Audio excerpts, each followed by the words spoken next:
Hi everybody, it's Laura. Thank you so much for joining me on my channel. Today I have a video for Stamp and Stencil Savvy, and the hostess for this hop is Brianna from Love My Life on Paper. The playlist for this hop is in the description box, so you can check out all the videos for this month. So the prompt for this video and for all the videos this month is reverse stamping. So the group has kind of concluded that there are two different interpretations of reverse stamping. One of them is what I'm doing, which is using the back of a clear stamp to stamp rather than using the front of the stamp. And the other one is using a silicone mat or a gel plate to stamp on and then transferring that image to a piece of paper so that you could have the image going in two different directions. And I love trying new things, and I gave that a try, and I don't know if it was just the inks that I have, but I could not get that to work.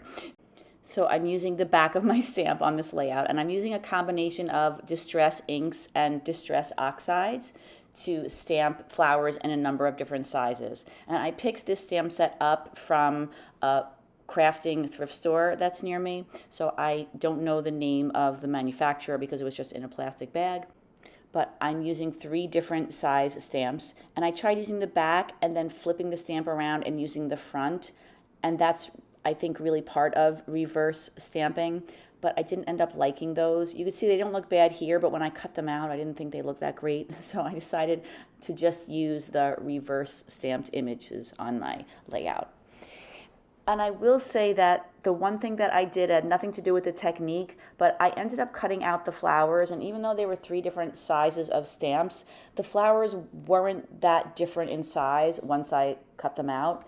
So to me, that was a little bit of a problem for this layout, but I'll get to that later.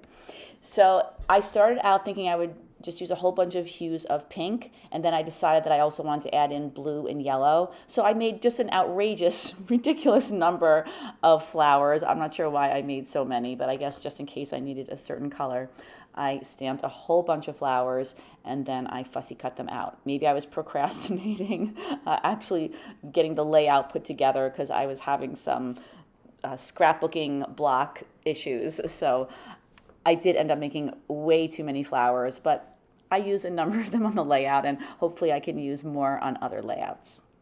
So this technique is great if you like kind of a textured finish. I really like that look, but if you want more of a flat look to your stamping, then this might not be the best technique for you. So I finally got my act together. I picked out some photos. I mounted them on some white cardstock.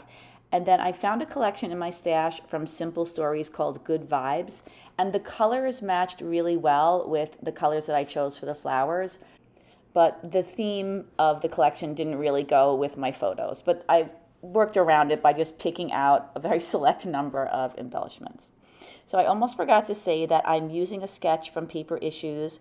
This is a sketch by Janessa Franco, and I love the Paper Issues sketches. Whenever I'm having issues with figuring out what to do, I hop over to Paper Issues. They're constantly updating their challenges, and they have lots and lots of sketches. I used some black and white pattern paper and added another mat to both of my photos, and now I'm ready to add some mixed media to the background. So the paper that I'm using is a smooth, heavyweight cardstock. It's 120 pounds. It's actually copy paper that is just very, very thick, and I've been using this for years. I think it makes a great mixed media paper, and then I always cover it with some Liquitex gesso.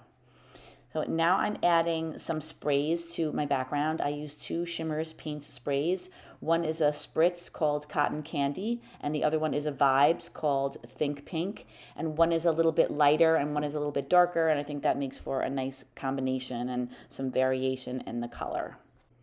And then following along with the sketch, I wanted to have a small cluster in the upper right-hand corner, so I added some color up there too. And I'm using a piece of bubble wrap. I started out with a really large piece of bubble wrap. I don't know why I used such a large piece, and then I had to cut it down a little bit so that it would be a little bit easier to work with. The photos that I'm using today were taken at a lake that's fairly near my house, and we walk around that lake all the time, and there are so many beautiful birds there. My pictures are just of some swans and some geese, but we do enjoy getting outside. My understanding is that it's really good for your emotional health to be outside. I might have been late to the party in learning that, but I do see that. I do really love to walk outside. I do think that it is a calming experience. So I do try to do that every now and then, even though I'm kind of an indoor person and can often just be found scrapbooking and reading and doing things like that. But it is really good to get outside. So I did want to document these walks because I think it's something that my children will want to remember in the future, because we do walk around the lake quite a bit. It's a 3-mile walk around the lake, and so it's just like the perfect amount of time to get some exercise and chat and catch up with each other. And now you might notice my voice sounds a little different because I moved to a smaller room to do this voiceover, and that makes my voice sound a little different. So I added some modeling paste through a stencil to my background. I use an Echo Park stencil called Berry Branches. I like the way the image is very petite. And I should mention that after I added the sprays to the background, but before I added the modeling paste, I ran my background through my laminator. I have a Mink, and I only use it for that purpose. I make a lot of mixed media backgrounds, so for me, it's worth the investment, but it's definitely a nice way to flatten out the page a little bit. Now I'm layering the flowers on top of each other. I just am putting 2 flowers together just to make them a little bit more substantial. When there was a smaller flower, I layered that on top of the larger flower, but many of the flowers were pretty much the same size. So I just made sure that I offset the petals so that the flower would look a little fuller. So I did that with all 3 different colors. I made about 4 or 5 of each color, and now I'm going to add them to the layout. And I'm following the sketch here. The sketch was really helpful for helping me to decide where to put all of the elements. And I want to make sure that I have at least 1 of each color in each of the clusters. These photos reminded me of once when my family was at the Bronx Zoo many, many years ago when I was a child. And I wanted to take a picture of a particular animal that was there. And my father said, sure, but everyone should get into the picture, because we didn't take that many pictures back then because of the cost of film and getting the film developed. And I was just thinking how unbelievable it is that things have changed so much that we're taking pictures, or I think most people are taking pictures of a lot of things that aren't people, because it's very easy to take a picture and it's very easy to get the images developed now. I remember it was a big deal years ago to get film developed. And of course, years from now, somebody might look at this album and not really be interested in these pictures. But for me and for my family, these are memories, just like memories of anything else. And I just think it's crazy. I know I'm not the first person to think of this, but just nuts how years ago photographs were so different than what they are today. Pictures taken on my phone, half of them are not even of people. They're of measurements of something, or a recipe I wanted to remember, or, things that are just helpful, and how great it is to be able to have that ability. I know I'm dating myself, but it really is something that I don't like to take for granted, because it's so handy. It's changed my life. When I don't have my phone to take a picture of something, I feel lost. And I think that what scrapbookers do, which is print out the pictures, is something that's really dying. I know a lot of people don't have any photographs. Everything is on their phones. And I always try to encourage my kids to at least print out some of the important pictures, because those digital pictures can get lost so much more easily than the printed image. And I think that us scrapbookers were kind of in the minority with that, but I do think that it's really important.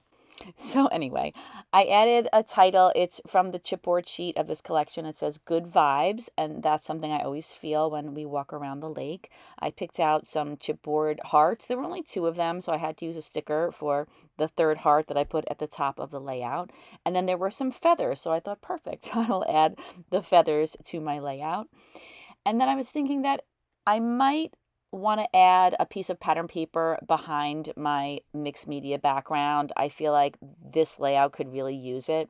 So I found this perfect piece of paper. It doesn't look like it's a black background, but it's almost black.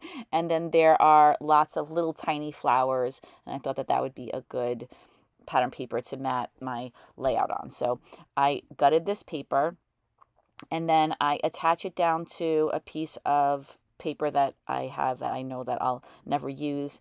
and that makes it so much easier to work with. I often get frustrated trying to work with gutted pieces of paper. I feel like they always bend at the wrong time, so I like to add another piece of paper in there. And then I put lots of ATG adhesive on the back of my mixed media background, and then I attached it down. So I couldn't quite figure out how I wanted to embellish the flowers. I started off with some little tiny flowers, and I added those all around the bigger ones. I didn't dislike the way they looked, but I thought I might want to try these instead. These are little K and Company jewels. And while I think they looked kind of cool, they weren't really the look that I was going for. So I left those there for a little while. I wasn't sure exactly what I was going to put in the center of the flowers. I knew I had to put something. And then I switched out the heart that was in the upper right hand corner for a different color. I found a yellow one, so I thought yellow went a little bit better with the layout. And then I found that I had a die cut pack. I didn't even realize that I had that at first. So I found a little banner for underneath the title. I'm going to put my date on there. And then I love this little clipboard with the 2 flowers on it. I put that to the right of my photo. There was also a camera. It's on my mat right now. I thought maybe I could put that up at the top, but I think it was just a little bit too big. And then I also decided to kind of switch those flowers at the top of the photo, at the top of the page. I ended up taking out one of the flowers, and then I also centered them in the middle of that photo. So then I decided to kind of go simple. I took all those jeweled flowers away. I really like those, and I would like to use them on a layout, but I ended up just using some black enamel dots in the centers of all of those flowers. So the layout really needed some leaves, and it was getting really late. I should have already had the video done. So I found that I had these branches already die cut out, and there were just enough to use on this layout. I believe that I used a Pink Fresh Studio die to cut these leaves out. And I grabbed my Distress Oxide in peeled paint, and I inked all of them. I chose peeled paint because that color is very similar to one of the colors that was in one of the pattern papers. Whenever I'm not really sure what shade of a color to use, I will look through the pattern papers to see what colors they used, because with a manufacturer like Simple Stories, I know that all of the colors that are in a particular collection are going to be matched well, and so I just use the experts to help guide my color choices. I'm not really big on storing things for scrapbooking in binders, but one thing that I do use a binder for is for my die cuts that I've cut out and I have as extras. I don't have a ton of them, so I have a little tiny binder and I stick them all into the little page protectors. And while I was looking through it to find these leaves, I found that I had a number of little branches that have buds on them, and a lot of them didn't match. They were cut from different dyes, but because it's white on white, I don't think that matters, and it probably doesn't matter anyway, but you're definitely not going to see that they're all a little bit different. And because it's white on white, I don't think that these little branches make a huge impact on the layout, but I do like the little bit of interest that it adds. And just like with the branches that have the leaves on them, I don't use the whole die cut. I'll cut them into smaller pieces depending on the space that I have available. So that's something that I've learned from watching many Missy Whidden videos, is that you don't have to take a product for scrapbooking as is. You can alter it to meet the needs of your page and your style. And I always keep that in mind. This is just a small example of it, but I definitely learned a lot from watching all of her videos. So I didn't want to totally abandon all of those little plastic flowers. I decided to use these pink ones and just kind of scatter them around the page in a couple of different areas. So I'm going to attach those down in a moment. First, I am attaching down all of those leaves and branches. I'm using some gel glue. I use Aleene's gel glue. I love the way it dries clear. And I'm just rotating my layout just to try to make sure I have everything attached down.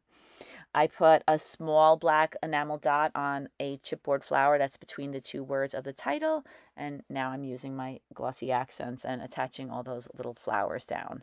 And I just like when there are different textures on the page. I like to have things that are made of different materials on my pages, not just things made of paper. For those 3 little tiny hearts that are on the page, I found an enamel dot that matched the color, and I attach those down to the centers of the hearts. And then I added the date using a stamp to the banner below the title. And then I wrote just a little something on that little clipboard just to remember that it was at Rockland Lake. And then as a final touch, I decided that I wanted to kind of fold up the top layer of all of those flowers. I think that made a nice little difference to me. If I were to make this layout again, I would have made sure that I made the flowers in different sizes.